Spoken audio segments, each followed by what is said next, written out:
Hello viewers, আসসালামু আলাইকুম। Welcome back to my channel my papa's blog. কেমন আছেন আপনারা সবাই? আশা করছি সবাই খুব ভালো আছে। আলহামদুলিল্লাহ, আমিও খুব ভালো আছি। সো আজকেও নতুন একটা ব্লগ নিয়ে আসলাম। হোপসো আজকের ব্লগটা আপনাদের সবার কাছে খুব বেশি ভালো লাগবে। সো আজকের ব্লগটা হচ্ছে আমি মিনি ক্যাট থেকে শুরু করলাম। দেখতেই পারলেন আমাদের গেটের সামনে অলওয়েজ এই ক্যাটটা হচ্ছে বসে থাকে, আর তো সারাদিন খালি ঘুরে বেড়ায়। সকাল সকাল আমাদের এখানে হচ্ছে একটা আঙ্কেল এসেছিল, সবজিওয়ালা আঙ্কেল। সো ওনার কাছ থেকে হচ্ছে আমরা সবসময় সবজি রাখি, অ্যান্ড অলওয়েজ এই সবজিগুলো হচ্ছে খুবই ভালো পড়ে। সো আজকে হচ্ছে লেবু, তারপর হচ্ছে ফুলকপি, তারপর হচ্ছে লতি নিয়ে এসেছিল। আর আমি হচ্ছে এখান থেকে বড় বড় লেবু 3 হালি অ্যান্ড লতি নিতে এসেছিলাম। সো ভাবলাম যে আমার ভিউয়ার্সদের সাথে একটু শেয়ার করি কেমন লাগছে আমার আজকের ব্লগটা। প্লিজ আপনারা সম্পূর্ণ দেখতে থাকেন। যারা আমার চ্যানেলটি এখনও সাবস্ক্রাইব করেনি, প্লিজ সাবস্ক্রাইব করে ছোট্ট থাকা বেল আইকনটি ক্লিক করে দিবেন, ঠিক আছে? অ্যান্ড আপনার ফ্রেন্ডস অ্যান্ড ফ্যামিলির সাথে আমার ভিডিওগুলো শেয়ার করে দিবেন। তো উনি হচ্ছে আসতে দেরি, আর এখান দিয়ে মানুষ হচ্ছে প্রচুর ভিড় জমাচ্ছিল আর কি। আমি যতটুকু পেরেছি আমার ভিউয়ার্সদের জন্য ভিডিওগুলো করেছি।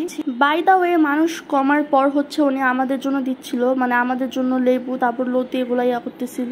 সো আমি হচ্ছে এখান দিয়ে সবজি নেওয়ার পাশাপাশি আপনাদের সাথে একটু রাস্তার প্রকৃতিটাও শেয়ার করছিলাম। এই তো নিয়ে নিলাম, তারপর হচ্ছে উনি চলে গেল। আর আজকে ওয়েদারটা কিন্তু দেখতেই পারলেন, পুরো একদম বৃষ্টি আসবে এমন একটা ভাব। আমি আম্মুকে বলছিলাম যে আজকের বাজার যেটাই করো আমি করে নিয়ে আসবো। অলওয়েজ একই রকম সবজি খেতে কিন্তু একদম বোরিং লাগে আমার কাছে। সেটা আমার পছন্দের সবজি হলেও আমি কিন্তু সবসময় খেতে পারি না একই রকম খাবার। সো এই তো সবজিওয়ালা আঙ্কেল যাওয়ার পর হচ্ছে মাছওয়ালা মামা চলে এসেছিল, আমরা যার কাছ থেকে আর কি মাছ রাখি।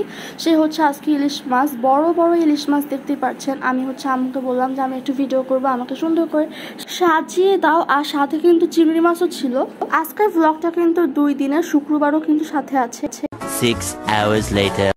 বাই দা ওয়ে, গতকালে ইলিশ মাছের পর কিন্তু আর কোনো কিছু শেয়ার করলাম না। শেয়ার করার মতো কিন্তু তেমন একটা কিছু ছিলও না। আর আজকে হচ্ছে মেনলি আমি শুক্রবার কি করব সেটাও শেয়ার করব আপনাদের সাথে। আর এই তো শুক্রবার দিন ব্রেকফাস্ট আমাদের রুটি, তারপর হচ্ছে আলু ভাজি।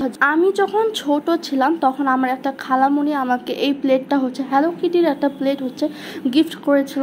মেবি আমার ঠিক তেমন একটা মনেও নেই। সো ভাবলাম যে আজকে এই প্লেটে খাই। আর এই প্লেটটাও হচ্ছে আমার খুবই পছন্দের একটা প্লেট, ছোটবেলায় সবসময় এই প্লেটটা আমি খেতাম। সো ভাবলাম আমার ভিউয়ার্সের সাথেও একবার শেয়ার করে ফেল। বাই দা ওয়ে, দেখতেই পাচ্ছেন আমার আম্মু হচ্ছে আজকে আচার বানাচ্ছে, আমার পছন্দের আমের আচার। আর আম দেওয়াতে না কালারটা এটা এসেছে। আচার কিন্তু আমি ছোটবেলা থেকেই খাওয়ার খুব অভ্যাস করেছি। বেসিক্যালি আচার হচ্ছে আমার খুবই পছন্দের একটা খাবার, সেটা মিষ্টি আচার হোক বা টক আচার হোক। তারপর তো দেখতেই পেলেন শুক্রবার দিনের স্পেশাল লাঞ্চ মেনু আজকে চিংড়ি বড়া। মামার কাছ থেকে যে চিংড়ি মাছ রেখেছিলাম, সো সেই চিংড়ি মাছের বড়া থাকবে। যারা আমার ভিডিওতে এখনো একটি লাইক দেয়নি, প্লিজ একটা লাইক দিয়ে ভিডিওটা কন্টিনিউ করবেন। আপনাদের একটা লাইক কিন্তু আমার অনেক ভিউয়ার্সদের কাছে পৌঁছে দিবে। আমাদের আজকের ওয়েদারটা কেমন সেটা আমি একটু পরে শেয়ার করব।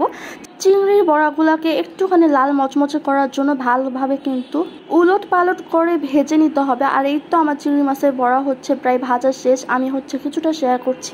আজকের ভিডিওর মেন জিনিসটা কি সেটা কিন্তু আপনারা অলরেডি থাম্বনেল অ্যান্ড টাইটেল দেখে এতক্ষণে বুঝতেই পারছেন। দ্যাটস ওয়াই আমি হচ্ছে চিংড়ি মাছের বড়াগুলোকে জানলার সামনে নিয়ে আসি। ওয়েদার আর চিংড়ি মাছের বড়া সবগুলো আইটেম একসাথে আপনাদের সাথে শেয়ার করার জন্য। এখনের ওয়েদার দেখেও কিন্তু আপনারা বুঝতেই পারছেন কি পরিমাণে বাতাস, দেখতেই পাচ্ছেন গাছগুলো কি সুন্দর করে উঠছে। দুপুরে লাঞ্চ করার পর আমি হচ্ছে 10 থেকে 15 মিনিট শুই, আর আমি কিছু নাটক দেখি। তো সেই নাটকগুলো দেখা কমপ্লিট করলাম। মোবাইলেও কিন্তু আমার চার্জ ছিল না, ভাবলাম যে আমি একটু নাটকও দেখি আর মোবাইলটাও চার্জ হোক, তারপর হচ্ছে আবার আপনাদের সাথে শেয়ার করব। আমি যে এখন শেয়ার করছিলাম বৃষ্টি কিন্তু প্রায় গুড়ি গুড়ি পড়ছিল, ঠিক মতো এতটা বোঝা যাচ্ছে না। আর ড্রয়িং রুমে তারপর হচ্ছে চলে আসি। ড্রয়িং রুমে আসার পর দেখতেই পাচ্ছেন কি পরিমাণে অন্ধকার হয়ে আছে। আর আমার কাছে কিন্তু এই অন্ধকারটাই ভালো লাগে, তার জন্য আমি এখানে কিছুক্ষণ বসেছিলাম। ভাবলাম আপনাদের সাথে একটু শেয়ার করি এখন এই ওয়েদারটা। আর দেখতেই পাচ্ছেন এই পাতাগুলা, এগুলা হচ্ছে আমি ড্রয়িং রুমে সুন্দর করে সাজিয়ে রাখার জন্য রেখেছিলাম। এত পরিমাণে বাতাস ছিল ড্রয়িং রুমে, আমার তো খুবই ভালো লাগতেছিল। আর এই পাতাগুলাও কিন্তু খুব নড়তেছে। এখন যে বিল্ডিংটা শেয়ার করছি এটা হচ্ছে আমার ছোট দাদুর বিল্ডিং, কোনো সময় শেয়ার করা হয়নি আপনাদের সাথে, তার জন্য আজকে শেয়ার করে দিলাম। আর এই তো তারপর দেখতেই পাচ্ছেন আমার কিছু সুন্দর সুন্দর ক্লিপ ছিল। এই ক্লিপগুলো হচ্ছে অনেক আগে আমার ছোট ফুপি আমাকে দিয়েছিল, আর পুরো একদম আলমারির ভিতর ছিল। কালকে যখন আলমারি গোছাবো তখন গিয়ে দেখি এগুলো আলমারি চিপাই ছিল আর কি। সো ভাবলাম যে আপনাদের সাথে একটু শেয়ার করি। আর আমার পছন্দের ক্লিপগুলোকেও আমার দেখা হয় না। সো আপনাদের সবার কাছে কেমন লেগেছে আমার পছন্দের ক্লিপগুলো অবশ্যই কিন্তু কমেন্ট করে জানাবেন কিন্তু, ঠিক আছে? আমি কিন্তু আপনাদের সুন্দর সুন্দর কমেন্টসের অপেক্ষায় থাকি। আর এখন হচ্ছে যেটা শেয়ার করব, আমার স্কুল থেকে হচ্ছে স্কুলের জন্য কিছু প্রজেক্ট দিয়েছিল, আর এই প্রজেক্টটা হচ্ছে আমার ছোট বোন আমাকে বানিয়ে দেয়। আমি বানাতে পারলেও কিন্তু আমি বানাবো না, আমি আমার ছোট বোনকে দিয়ে সব সময় বানিয়ে নিই, সেটা আমার স্কুলের প্রজেক্ট হোক বা আমার বাসার কোনো কাজ হোক। আর এই ঘরটাও কিন্তু ও বানিয়েছে, স্কুল থেকেই কিন্তু এই ঘরটা বানানোর জন্য বলেছে। সো এই ঘরটা কিন্তু আপনাদের সবার কাছে কেমন লেগেছে এটাও কিন্তু অবশ্যই কমেন্টস করে জানাতে কিন্তু অবশ্যই ভুলবেন না। সাথে কিন্তু কিছু ছোট ছোট হার্ট ওয়ার্কে দিয়েছিল, একটা ফুল দিয়েও ডিজাইন দিছিল।